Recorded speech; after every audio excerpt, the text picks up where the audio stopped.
ನೋಡಿ, ಶಾಸಕರ ಸಭೆಯ ಸಂದರ್ಭದಲ್ಲಿ ಮುಖ್ಯಮಂತ್ರಿಗಳ ಎದುರು ಒಂದು ಹೊಸ ಡಿಮ್ಯಾಂಡ್. ಆ ಡಿಮ್ಯಾಂಡ್ ಏನು ಅಂತಂದ್ರೆ 140 ಶಾಸಕರಿಗೆ ಬೇಕಂತೆ ಪ್ರತಿ ಕ್ಷೇತ್ರಕ್ಕೆ 100 ಕೋಟಿ ರೂಪಾಯಿ ಫಂಡ್. ಅನುದಾನದ ವಿಷಯದಲ್ಲಿ ಎಲ್ಲ ರೀತಿಯ ಶಾಸಕರದ್ದು ಒಂದೇ ಸ್ಟ್ಯಾಂಡ್. ಅದೇನು ಅಂತಂದ್ರೆ ನಮ್ಮ ಕ್ಷೇತ್ರಕ್ಕೆ 100 ಕೋಟಿ ರೂಪಾಯಿ ಕೊಡಿ ಅಂತ ಹೇಳಿ. ರಸ್ತೆ ಕಾಮಗಾರಿಗಳಿಗೆ 100 ಕೋಟಿ ಬೇಕು ಅಂತ ಡಿಮ್ಯಾಂಡ್ ಮಾಡಿದ್ದಾರೆ. ತಲಾ 100 ಕೋಟಿ ರೂಪಾಯಿ ಬಗ್ಗೆ ಸಿಎಂ ಸಭೆ ಮಾಡ್ತಾರಂತೆ. ಇನ್ನೊಂದು ರೌಂಡ್. ಈಗಾಗಲೇ ನಾವು ವರದಿಯಲ್ಲಿಯೂ ಕೂಡ ಹೇಳ್ತಾ ಇದ್ವಿ, ಇವರ ಶಾಸಕರುಗಳಿಗೆ ಒಂದೊಂದು ಕ್ಷೇತ್ರಕ್ಕೆ 100 ಕೋಟಿ ಅಂತ ಕೊಟ್ಟರೆ 14,000 ಕೋಟಿ ಬೇಕು. ಎಲ್ಲಿಂದ ತಂದು ಕೊಡ್ತಾರೆ ಅನ್ನೋಂಥ ಪ್ರಶ್ನೆ ಇದೆ. ಇವೆಲ್ಲ ನೋಡಿದ ಮೇಲೆ ನಿಜಕ್ಕೂ ಕಾಸ್ಟ್ಲಿ ಆಯಿತು ಅನ್ನುವಂಥದ್ದು ಇಲ್ಲಿ ಬಹಳ ಬಹಳ ಸ್ಪಷ್ಟ. ಆಮೇಲೆ ಕೊಟ್ಟರಾದರೂ ತಪ್ಪಿದೆಯಾ?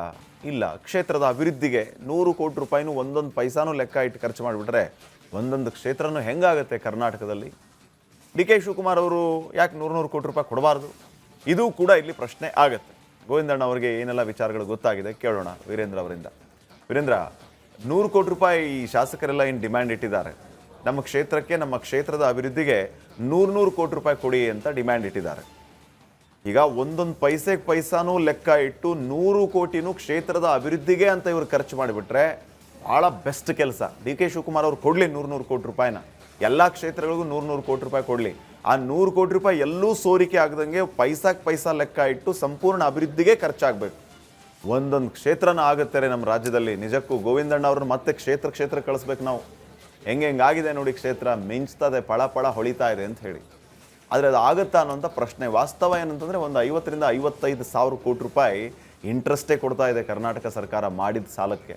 ಇದ್ರ ಮಧ್ಯೆ 14,000 ಕೋಟಿ ರೂಪಾಯಿ ಕೊಡೋದಂತಂದರೆ ಎಲ್ಲಿಂದ ತರ್ತಾರೆ ದುಡ್ಡು? ಪಾಟೀಲ್ರೆ, ಉಪೇಂದ್ರ ಅವ್ರ ಸಿನಿಮಾ ಸೂಪರ್ ನೋಡಿದ್ದೀರಾ? ಅದರಲ್ಲಿ ಫಸ್ಟ್ ಒಂದು ಸೀನ್ ಬರುತ್ತೆ, ಇಂಡಿಯಾ ಹೆಂಗಿರುತ್ತೆ 2030 ಅಂತೇಳಿ. ನಿಮ್ಮ ಕಲ್ಪನೆ ಹಂಗೆ ಇತ್ತು ಪಾಟೀಲ್ರೆ. ಎಲ್ಲ ಪೈಸೆ 100 ಕೋಟಿ ಒಂದೊಂದು ಕ್ಷೇತ್ರ ಖರ್ಚು ಮಾಡಿಬಿಟ್ರೆ ನಮ್ಮ ಇಂಡಿಯಾ ಹಂಗೆ ಆಗುತ್ತೆ. ಸೂಪರ್ ಫಿಲಮಲ್ಲಿ ಬರುತ್ತಲ್ಲ. ಶಾಸಕರು ಅದಕ್ಕೆ ಕೇಳುತ್ತಾನೆ. ಅಯ್ಯೋ, ಅದ್ರಲ್ಲಿ ಯಾಕೆ ಕೇಳ್ತೀರಿ? ಅವ್ರು ಕೇಳಿದ್ದೇ ಅದಕ್ಕೋಸ್ಕರ. ಅವ್ರ ಉದ್ದೇಶವೇ ಅದು. ಅವರ ಸದುದ್ದೇಶದಲ್ಲಿ, ಆ ಉದ್ದೇಶ ಶುದ್ಧಿಯಲ್ಲಿ ನಿಮಗೆ ಯಾವ ಡೌಟು ಬೇಡ ಪಾಟೀಲ್ರೆ. ಯಾಕೆ ಗೊತ್ತಾ ನೋಡಿ, ಬೇರೆ ಯಾವುದಾದ್ರೂ ನೀವು ಭ್ರಷ್ಟಾಚಾರ ಹಗರಣ ಅಂತ ಎಲ್ಲ ಆಗುತ್ತೆ. ಈ ರಸ್ತೆ ಕಾಮಗಾರಿ ಪಾಟೀಲ್ರೆ, ಹಳೆ ಕಲ್ಲು ಹೊಸ ಬಿಲ್ಲು, ಇವೆಲ್ಲ ಈಗ ಕಾಮನ್ ಅಂತ ಆಗೋಗ್ಬಿಟ್ಟಿದೆಯಲ್ಲ ಪಾಟೀಲ್ರೆ. ಈಗ ಹೊಸ ಟೆಕ್ನಾಲಜಿ ಹುಡುಕ್ಬೇಕೀಗ ಹಗರಣ ಮಾಡೋಕ್ಕೆ. ಈಗ ಒಂದು ಚರ್ಚೆ ಆಗ್ತಿದೆಯಲ್ಲ, ಈಗ ಸದನ ಎಲ್ಲ ನಿನ್ನೆ ಎಂಡ್ ಆಯ್ತಲ್ಲ, ಅದರಲ್ಲಿ ಹೆಂಗೆ ಟೆಕ್ನಾಲಜಿ ಯೂಸ್ ಮಾಡಿದ್ರಲ್ಲ, ಆ ರೀತಿ ಹೊಸ ಟೆಕ್ನಾಲಜಿಗಳು ಮಾತ್ರ ಚರ್ಚೆ ಆಗುತ್ತೆ ಅಂತ MLAಗಳಿಗೂ ಚೆನ್ನಾಗಿ ಗೊತ್ತಿದೆ ಪಾಟೀಲ್ರೆ. ಇದು ಯಾವುದು ನಾ ಹೇಳಿದ್ದಲ್ಲ, ಇದು ಅಲ್ಲೇ ಚರ್ಚೆ ಆಗ್ತಿತ್ತಂತೆ. ಎಲ್ಲಿ? ಇವತ್ತು CM ಮೀಟಿಂಗ್ ಮಾಡಿದ್ರಲ್ಲ, ಶಾಸಕರನ್ನೆಲ್ಲ ಕೂರಿಸ್ಕೊಂಡು, ಆ ಶಾಸಕರಿಂದ ಗೋವಿಂದಣ್ಣವರು ಕೂತಿದ್ರು ಗುಸು ಕೇಳಿಸ್ಕೊಳ್ಳೋಕ್ಕೆ. ನಮಗೊಂದು 50 ಕೋಟಿ ಕೊಡಿ ಅಂತನ? ಅಲ್ಲ, ಅವ್ರಿಗೆ ಕೋಟಿ ಗೀಟಿ ಬೇಡ, ಅವರಿಗೆ ಸುದ್ದಿ ಅಷ್ಟೇ ಸಾಕು. ಅದೇ ಅವ್ರ ಡ್ಯೂಟಿ. ಆ ಡ್ಯೂಟಿ ಮಾಡೋಕ್ಕೆ ಅವ್ರು ಹೋಗಿದ್ರು. ಅಲ್ಲಿ ಕಿವಿಗೆ ಬಿತ್ತೀವೆಲ್ಲ ಅವರಿಗೆ. ಹಿಂಗಾದರೆ ಹಿಂಗಾಗುತ್ತೆ ಅಂತೇಳಿ ಲೆಕ್ಕ ಹಾಕೊಂಡು ಅವರಿಗೆ ಅದು ಒಂದ್ಸತಿ CM ಹಿಂಗೆ ನೋಡಿದ್ರಂತೆ ಗೋವಿಂದಣ್ಣವ್ರ ಕಡೆ, ಮತ್ತೆ ಆ ಕಡೆ ತಿರುಗ್ಬಿಟ್ರಂತೆ. ಅಪ್ಪ ಬಚಾವಾದೆ ನನಗೆ ಗೊತ್ತಾಗಿಲ್ಲ ಅಂತಲಿ ಬಂದು ಹೇಳ್ತಾ ಇದ್ರು. ಆ ಗುಸು ಎಲ್ಲ ಕೇಳಿಸ್ಕೊಂಬಂದ್ರಲ್ಲ, ಅಲ್ಲಿ ಕೇಳಿದ್ದೇನೆಂದರೆ ಬರೋ ಶಾಸಕರೆಲ್ಲ ಬರೋದು. ಈಗ CM ಏನು ಈ ಸಭೆ ಕರೆದಿದ್ದೇನಕ್ಕಂದರೆ ಶಾಸಕರನ್ನೆಲ್ಲ ವಿಶ್ವಾಸಕ್ಕೆ ತಗೋಬೇಕಪ್ಪ ಅಂಥೇಳಿ. ಆದರೆ ಅವ್ರಿಗೆ ಗೊತ್ತಿರಲ್ಲ ವಿಶ್ವಾಸ ಇಷ್ಟೊಂದು ಕಾಸ್ಟ್ಲಿ. ಅದು ಎಷ್ಟು? 18,200 ಕೋಟಿ ರೂಪಾಯಿ MLAಗಳ ವಿಶ್ವಾಸದ ಬೆಲೆ ಪಾಟೀಲ್ರೆ. ಎಷ್ಟು? 18,200 ಕೋಟಿ. ಹೆಂಗೆ ಅಂತ ಬ್ರೇಕಪ್ ಕೇಳ್ಬೇಕು ನೀವು. ಈಗ 140 MLAಗಳಿಗೆ 100 ಕೋಟಿ ಅಂದರೆ 14,000 ಆಯ್ತಾ ಪಾಟೀಲ್ರೆ? ಉಳಿದವ್ರು ಇನ್ನು 84 ಜನ ಇದಾರಲ್ಲ, ಅವ್ರಿಗೆ ಬೇಕಲ್ಲ. ಅವ್ರಿಗೆ ಎಷ್ಟು? ಅವ್ರಿಗೆ 4,200 ಕೋಟಿ ಪಾಟೀಲ್ರೆ. 14 ಪ್ಲಸ್ 4,200 ಎಷ್ಟಾಯ್ತು? ಅವ್ರಿಗೆ 55 ಕೋಟಿ ಲೆಕ್ಕ. ಯಾಕಂದ್ರೆ ವಿರೋಧ ಪಕ್ಷದವರಲ್ಲ, ಅವ್ರಿಗೆ 100 ಕೋಟಿ ಕೊಡಲ್ಲ, ಅರ್ಧ 50%. ಮೊನ್ನೆ ಅಸೆಂಬ್ಲಿಯಲ್ಲೇ ನಿಂತ್ಕೊಂಡು CM ಹೇಳ್ತಾ ಇದ್ರು. ಇವರು ಕೇಳಿದ್ರು, ಹಿಂಗೆ ನೋಡಿ ನೀವು ಅನುದಾನ ಕೊಡ್ತೀರಿ, ನಿಮ್ಮ ಶಾಸಕರಿಗೆ ಜಾಸ್ತಿ ಕೊಡ್ತೀರಿ, ನಮಗೆ ಅಷ್ಟು ಕೊಡಲ್ಲ, ನಮಗೂ ಅಷ್ಟೇ ಕೊಡಿ, ನೀವು ಏನೋ ಹೊಸತನ ತರ್ತೀನಿ ಅಂತಿದ್ರಲ್ಲ ಮುಖ್ಯಮಂತ್ರಿಗಳೇ, ನಿಮ್ಮ ಶಾಸಕರಿಗೆ ಕೊಟ್ಟಷ್ಟೇ ಅನುದಾನ ನಮಗೂ ಕೊಡಿ ಅಂತ ವಿರೋಧ ಪಕ್ಷದವ್ರು ಕೇಳಿದ್ರು. ಅವಾಗ CM ಏನಂದ್ರೆ ಗೊತ್ತಾ, ಅಸೆಂಬ್ಲಿಯಲ್ಲಿ ನಿಂತ್ಕೊಂಡು, ಹೂನಪ್ಪ ಹಿಂದೆ ನೀವೆಲ್ಲ ಹಾಕ್ಕೊಟ್ಟಿದ್ದಾರಲ್ಲ ದಾರಿ, ನೀವು ಹೆಂಗೆ ಮಾಡಿದಾರೋ ನಾನು ಹಾಗೆ ಮಾಡ್ತೀನಿ ಅಂತ ಹೇಳಿದ್ರು.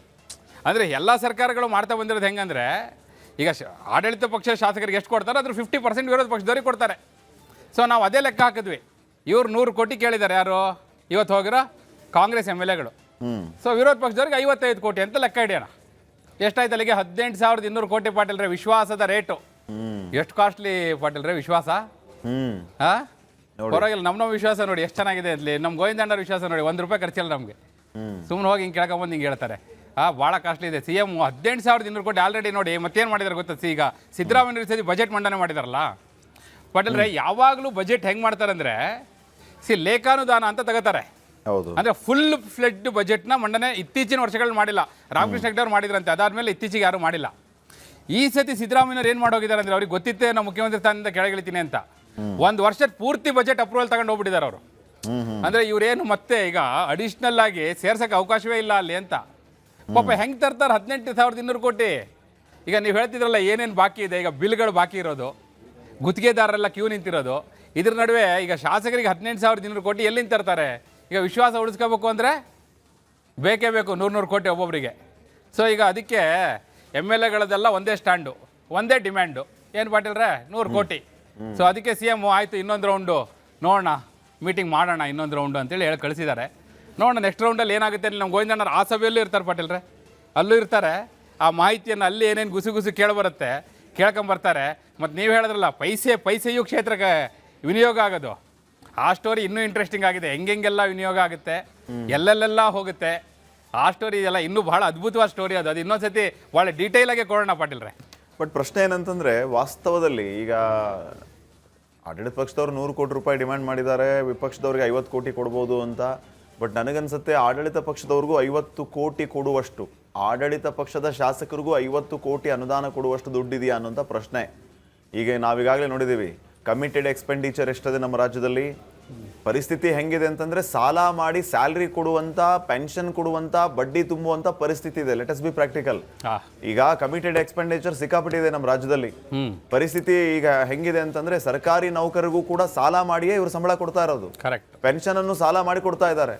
ಇದ್ರ ಮಧ್ಯೆ ಸಬ್ಸಿಡಿಗಳನ್ನು ಬರುತ್ತೆ, ಆ ಸಬ್ಸಿಡಿಯಲ್ಲಿ ಗ್ಯಾರಂಟಿಗಳು ಬರುತ್ತೆ. ಗ್ಯಾರಂಟಿಗೆ ಸಾವಿರಾರು ಕೋಟಿ ರೂಪಾಯಿ ಎತ್ತಿಡ್ತಿದ್ದಾರೆ ಇವರು. ಇದರ ಮಧ್ಯೆ ದುಡ್ಡು ಉಳಿದ್ರೆ ಒಂದಿಷ್ಟು ಅನುದಾನಕ್ಕೆ ಅಂತ ಅವರದ್ದೇ ಪಕ್ಷದ ಶಾಸಕರಿಗೆ. ಇದೆಲ್ಲ ಸಾಧ್ಯನಾ? ಪಾಟೀಲ್ರೆ ಎಷ್ಟು ಪ್ರಾಕ್ಟಿಕಲ್ ಆಗಿ ಹೇಳಿದ್ರಿ ಅಂದ್ರೆ ನೀವು ನೋಡಿ, ನೀವು ಎರಡು ಧ್ರುವಗಳನ್ನ ಎಷ್ಟು ಕ್ಲೀನಾಗಿ ಬ್ಯಾಲೆನ್ಸ್ ಮಾಡ್ತೀರಿ ಅಂತ. ಇದು ಹೆಂಗಿತ್ತು ಗೊತ್ತಾ, ಈ ತಿಥಿ ಎತ್ಲಿ ಒಂದು ಸಿನಿಮಾ ಬಂದಿತ್ತು ಪಾಟೀಲ್ರೆ. ಎಲ್ಲ ಪ್ರಾಕ್ಟಿಕಲ್, ಹೆಂಗಿದೆಯೋ ಹಂಗೆ ಗಡ್ಡಪ್ಪ ಅಂತೇಳಿ, ಹೆಂಗಿದೆಯೋ ಮೇಕಪ್ ಏನೂ ಇಲ್ಲ, ಯಾವ ಮೇಕಪ್ ಇಲ್ಲ ಏನಿಲ್ಲ, ಹೆಂಗಿದೆಯೋ ಹಂಗಂಗೆ ತೋರಿಸೋದು. ಹಂಗೆ ತೋರಿಸ್ಬಿಟ್ರೆ ಇದು ವಾಸ್ತವ. ನೀವು ಹೇಳಿದ್ರಲ್ಲ ರಿಯಾಲಿಟಿ, ಅದು ನಿಜವಾದ ಪರಿಸ್ಥಿತಿ ಇರೋದು. ನೀವು ಹೇಳಿದ್ರಲ್ಲ ಹಂಗಿರೋದು. ಹಿಂಗಿರುವಾಗ ಎಲ್ಲಿಂದ ತರ್ತಾರೆ, ಹೆಂಗೆ ಮಾಡ್ತಾರೆ, ಅದೇ ಕ್ವಶನ್ ಮಾರ್ಕಿಗೆ ಇರೋದು. ಈಗ ಮಾಡೋದನ್ನೇ ಮಾಡಲಿಕ್ಕೆ ಅವರು ಎಲ್ಲಿಂದ ತರ್ತಾರಪ್ಪ ಅಂತಲಿ ಪ್ರಶ್ನೆ ಇರುವಾಗ, ಅದಕ್ಕೆ ಅಲ್ವ ಈಗ ನೆನ್ನೆ ನೀವೊಂದು ಇವತ್ತು ಕ್ಯಾಂಪೇನ್ ಹೋಗಿದೆ ನಮ್ದ್ರಲ್ಲಿ 5% ಪಾರ್ಕಲ್ಲೂ 5% ತಗೊಳ್ಳೋದು. ಇಲ್ಲಿ ಲಾಲ್ಬಾಗ್ ಇದೆಯಲ್ಲ, ಅದಕ್ಕೆಲ್ಲ ಹೋಗಿರೋದು ಅದೇ ಕಾರಣಕ್ಕಾಗಿ ಅಂತಲಿ. ನೋಡೋಣ ಹೆಂಗೆ ಮಾಡ್ತಾರೆ ಇಲ್ಲಿ. ನಾವು ಕುತೂಹಲದಿಂದ ಕಾಯ್ತಾ ಇದೀವಿ ಪಾಟೀಲ್ರೆ. ಈ ಪ್ರಾಕ್ಟಿಕಲ್ ನೀವು ಹೇಳಿದ್ರಲ್ಲ ಅದನ್ನ ಪ್ರಾಕ್ಟಿಕಲ್ ಆಗಿ ನೋಡೋಣ ಪಾಟೀಲ್ರೆ. Okay, thank you Virendra. ಇದಾಗಿತ್ತು ಇವತ್ತಿನ ಒಳನೋಟ ವಿಶೇಷ. ನೋಡ್ತಾ ಇರಿ ರಿಪಬ್ಲಿಕ್ ಕನ್ನಡ, ಇದು ನಿಮ್ಮ ಧ್ವನಿ. ನಮಸ್ಕಾರ.